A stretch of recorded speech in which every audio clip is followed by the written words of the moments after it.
Hello, guys and gals, and this is part 3 of our reading of Neptune 1 is Missing. It is a book by Hugh Walters, and we are going to go over the copyright information, which is also written right here on the screen.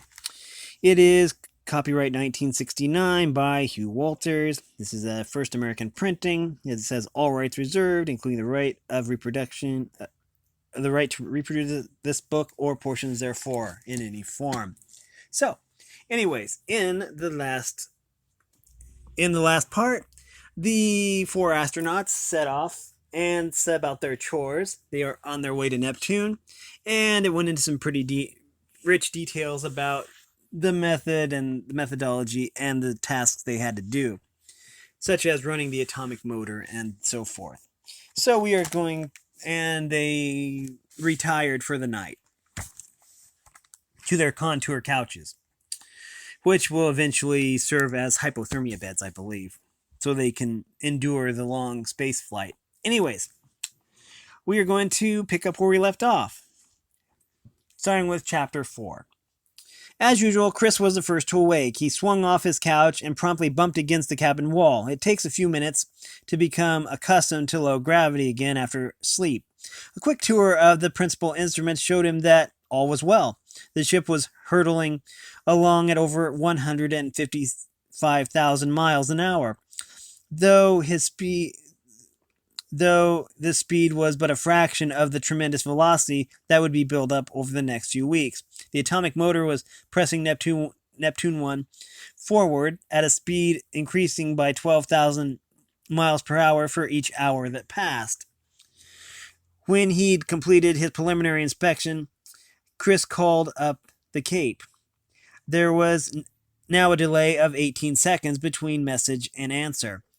This wasn't too bad yet, but later on it would mean that several messages would be on their way to control before the answer to the first had been received. It became uncanny when speaking over the radio to hear the voice answering messages that had been sent some time before. Backchat and repartee became impossible under such conditions. "Wakey, wakey," Chris called, easily flicking his sleeping crew from their couches. The usual moans and protests were short-lived, for they all wanted to begin the new day, quote-unquote. Tony disappeared down a hatch in the floor to crawl about the fuel tanks and reactor. Serge, with the aid of the ship's small computer, was calculating their position. Maury was removing and replacing paper rolls from several of the recording instruments, while Chris prepared a detailed report for early transmission. To the astronauts, all seemed to be going well. It was impossible for them to know about a fault that was beginning to develop in that vital piece of apparatus. The hours slid past. In turn, they gazed through the transparent panel at the wonders outside. Earth was now becoming no larger than a star, but they recognized it still from its place in the pattern of the heavens. It was Serge who was most familiar with the design of the stars. Though all 4 knew the names and positions of many of them, the Russian had made it a special study. It was fortunate that Serge was looking out with rapt attention when he noticed something strange. "Come here, Chris," he called. "What do you make of that?" "Of what?" Chris asked, joining his companion. "That star in the Andromeda constellation. The one slightly below the nebula," Serge replied with, for him, considerable excitement. "What of it?" Chris asked. He couldn't see anything peculiar about the object of his friend's interest. "It shouldn't be there," the Russian declared firmly, and at that Tony and Maury joined them. I believe you're right," Chris conceded. "Get the map, Tony." The star map was produced and studied. Sure enough, there was nothing in the position of Serge's discovery, except perhaps a very faint star. Yet this was blazing away brilliantly, quite as brightly as any other in the constellation. I thought the star pattern never changed," Tony observed. Where did this one come from?" "No need to get alarmed," Serge smiled. "My guess is that it's a nova." "What's that?" Tony asked. then answered his own question. Oh, I remember. It's an exploding star, isn't it? Roughly, yes, agreed Serge. For some reason, stars occasionally undergo a great change, growing much larger and becoming very brilliant. This may last for hours or days, and then the star fades again to its normal condition. I've never seen one before, Maury said, at the end of his turn at the window. No, they don't occur very often, Serge agreed. At the moment, one or two a year are seen. They usually cause some excitement among astronomers. I wonder if they've spotted this one yet. Get on the radio and report it. They may name it after you, Chris smiled. No, thank you, Serge laughed back. Maury can have it if he wants it. Oh, if he wants to. However, Serge did hurry to the radio and described his discovery to Control. He gave its position as accurately as he could and suggested that the information be passed on to the observatories at Mount Palomar and Hurst-Monceau. Will do, the voice came back half a minute later. We'll let you know what they say. The crew speculated about the nova as they went about their duties. What would happen if the sun did the same thing? Tony wanted to know. We should find it pretty hot on Earth, shouldn't we? Earth and all the planets in the solar system would probably be vaporized, Maury told him cheerfully. But don't worry, it doesn't happen very often. An hour later, Control came through and said that no one else had reported the nova, but both Hurst-Monceau and Mount Palomar were going to look for it at once. Anything else interesting going on out there? The voice over the radio concluded. No, everything is as dull as ditch water, Maury replied brightly. It was a slight understatement. Only one more incident occurred during the second day of the voyage. A number of blips appeared on the radar screen. For a moment, Chris and the others studied the instruments anxiously. A meteor shower, Serge announced with conviction, and quite a distance away. That's a relief, breathed Tony. We don't want to try confrontations with one of those. All four retired to their couches after more than 16 hours on duty. Tomorrow, they would have to alter the ship's course. The buzzer in the cabin was sounding. Come on, wake up, a voice from the loudspeaker was saying. They recognized the voice of Whiskers. We are awake, Tony called back irritably over the radio. Cut off the buzzer, will ya? You fungus-faced monstrosity. Control, calling Neptune 1. Are you awake? Whiskers asked cheerfully. Report at once. I've told you we're awake, Tony shouted back. Can't you hear? Control calling Neptune 1. Wake up, all of you. It's a lovely rainy day down here, Whiskers persisted. Tony was about to send a blistering reply when he realized that because of their distance, his acknowledgement was only just reaching Earth. Sorry, he mumbled into the radio. I forgot. It was about another minute before the indignant Whiskers replied. You be more respectful of your elders, young Tony, or I'll give you a hiding when you come back, he declared wrathfully. A few minutes later, the voice of Sir George Benson took over. There's a slight correction to be made to your course, the director said after greeting the astronauts. We shall not want you to do this for another 2 hours. I suggest you have breakfast and exercises while we make the final calculations. I trust that the lateral rockets are all right. Perfectly all right. When they were last inspected, we'll give them another check over at once. Do you want an external inspection? Chris asked. They waited patiently for the reply to come back. Here it was. Not unless you think it's necessary from your inside check, Sir George answered. Pay particular attention to number 3 and 4. Those are the laterals we shall be using. Better look at 9 and 10 as well in case you overcorrect. Will do, Chris called into the microphone. Over and out. Tony and Serge made a careful inspection of all 24 lateral rockets and the timing devices, which would regulate accurately the duration of the firing. All seemed to be in order. Shall I have a look outside? Tony asked Chris. The leader paused for a moment. There was still there was still over an hour to go before the change of course would be made. Plenty of time to let Tony go have a look at the ring of nozzles around the outside of the craft. It would perhaps be as well to make quite sure that none of them had been damaged by micrometeorites, though the instruments hadn't recorded any impacts in that area. Oh, yeah, in these areas. All right, but don't stay too long, he answered. Of course I won't, Tony replied, with an air of injured innocence. Yet they all knew that several times in the past he had been reluctant to obey orders to end his exhilarating spacewalk. Don't worry, I'll go out and haul him back by the scruff of the neck if he doesn't return pronto, grinned Maury. Come on, what are we waiting for? Tony asked. Help me get suited up. Surgeon Maury helped him don the spacesuit and helmet. His oxygen supply and radio were tested while Chris shut off the atomic motor.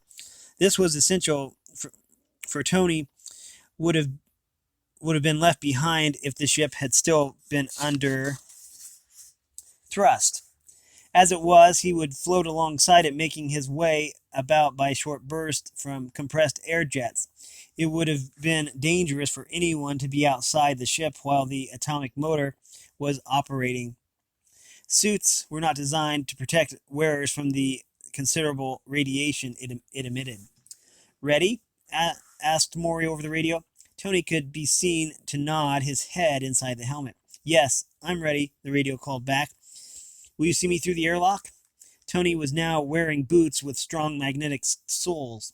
While the others could skim about the ship without weight, he had to clump along as if he were under gravity. The boots held him to the metal floor of the cabin just as they would help him to clamber about the ship's outer casing, when he was outside. The airlock was a small, semicircular bulge running from floor to ceiling and having a radius of 2 feet.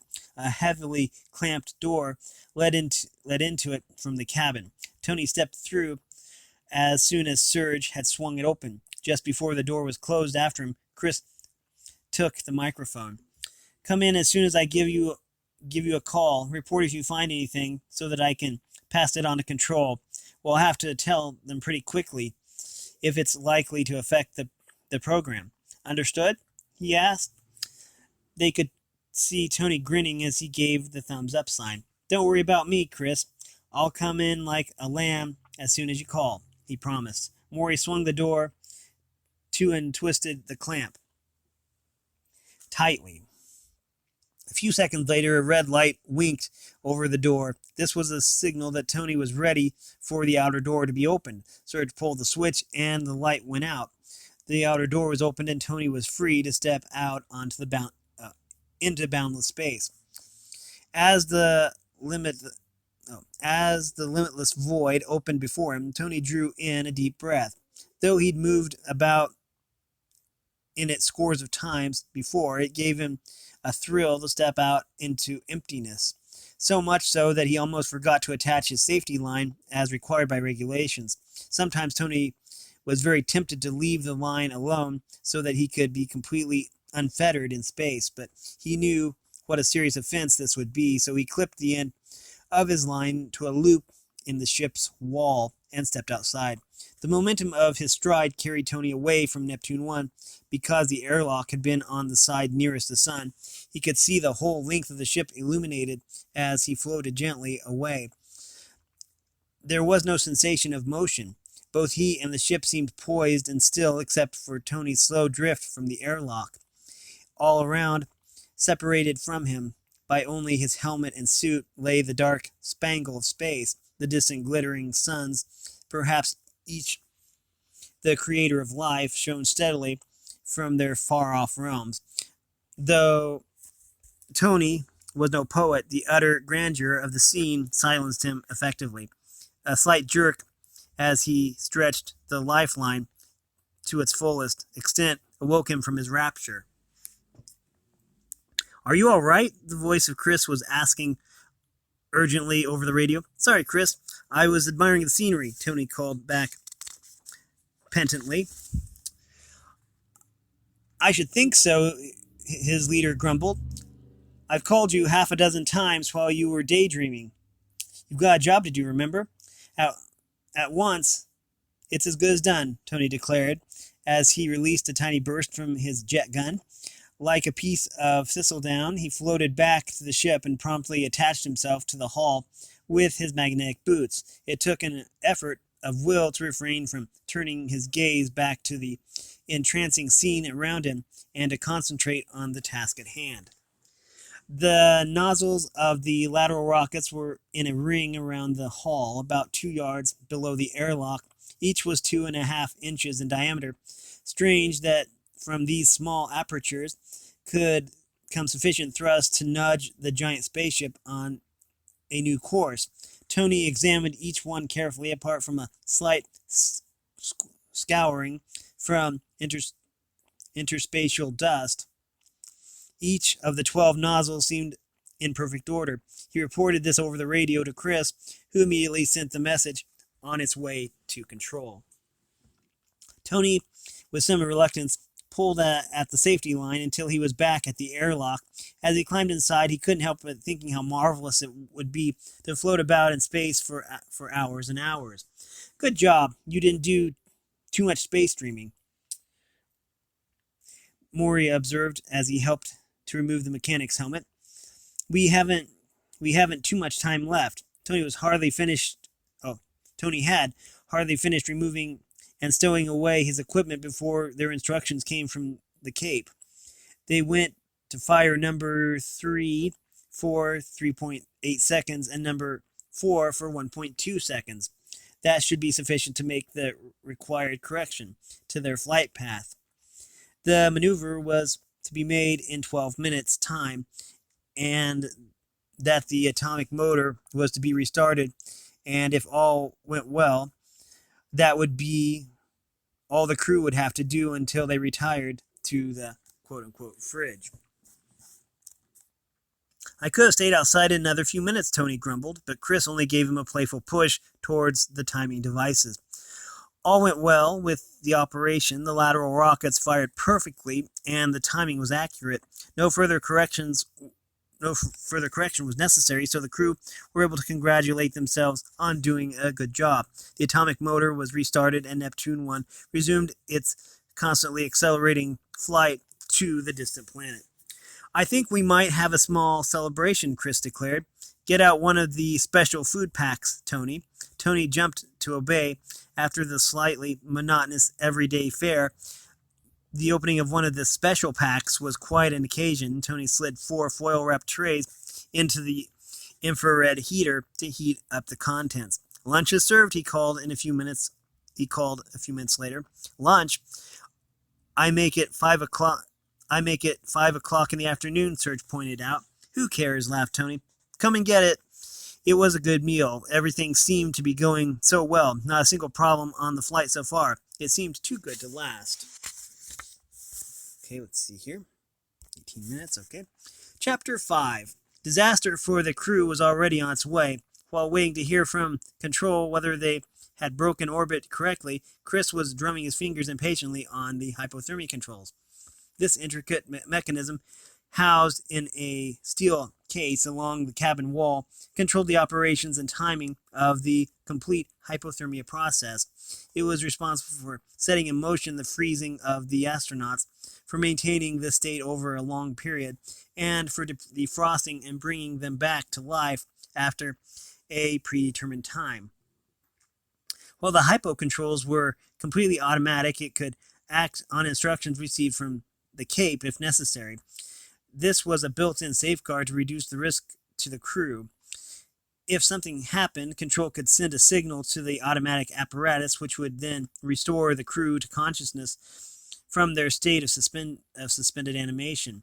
This procedure was to be used only in an extreme emergency, for it could seriously disturb the scheduled flight program.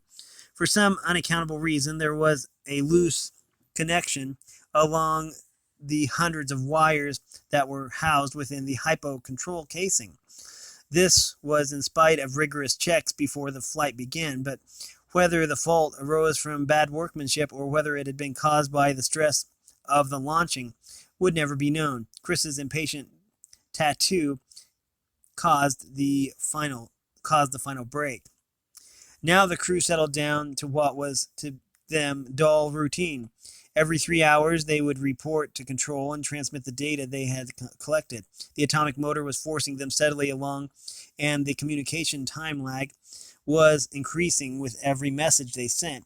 Chris and his three companions took it in turns to rest. At times, they were all on duty together, and although their exercises and activities had been programmed to reduce boredom as much as possible, time seemed to be passing very slowly. It was during these periods of minimum activity that the mental stamina of astronauts received the most severe test. Some crews had been known to crack up during long periods of idleness in close confinement. Even Chris and his companions, veterans of many adventures together, became easily irritated, and it was only by constantly checking themselves that real friction did not develop. They would all be relieved when the time came to climb into the upper compartment of the ship. The upper compartment and slip into oblivion. Checking. Okay. At last, almost 10 days after they had blasted off from Earth, their vigil was over. Though they were now shooting through space at an incredible velocity of about 1.5 million miles an hour, they still seemed to be hanging motionless in black space. Their distance from Earth was over 150 million miles. Signals now took 13 minutes to travel each way. Chris sent his final message to control, and half an hour later, the acknowledgement came back. It was Sir George Benson wishing them good luck and Godspeed.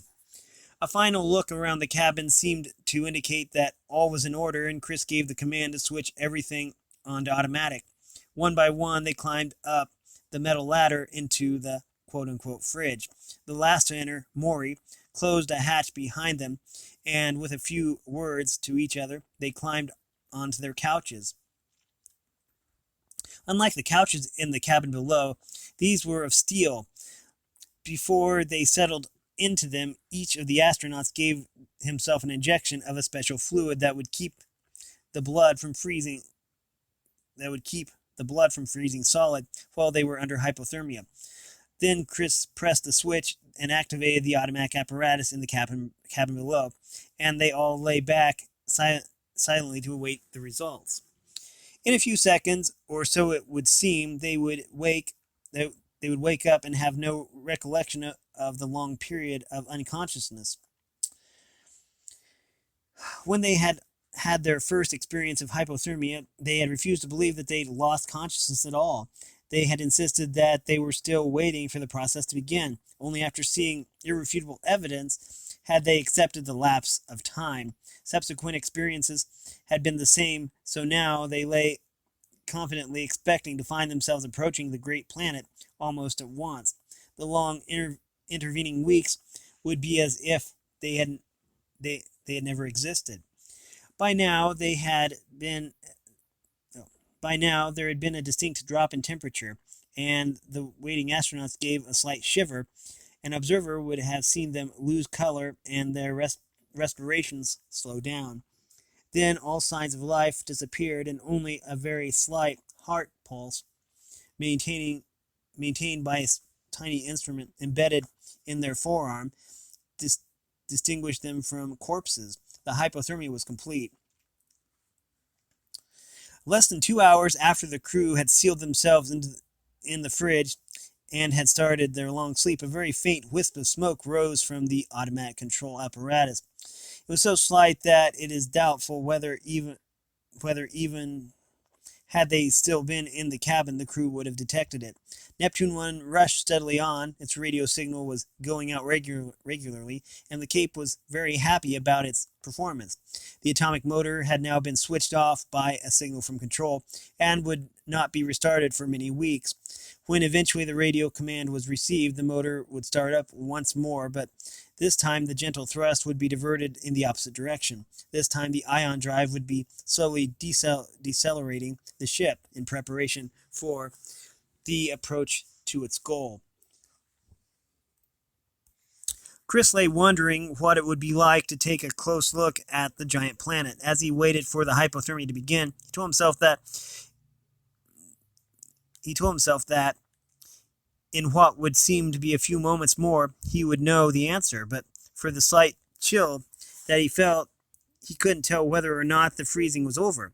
If he suddenly felt that the fridge was no longer cold, he would know that they had arrived. From past experiences, he knew that he would be unaware of the moment he lost consciousness or of when he regained it, no matter how long the period in between. The two moments would merge and seem as one.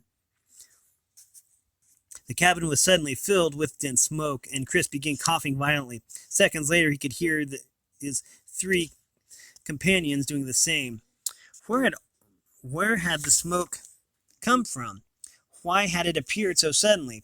What had happened?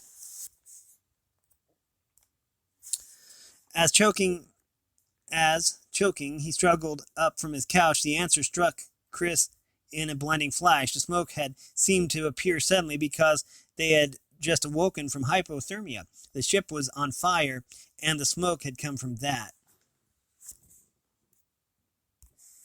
We're going to have to stop that right here. We have been reading Neptune 1 is Missing. It is a book by Hugh Walters. If you like this content, then make sure you like and subscribe and ring the bell so you know when I upload.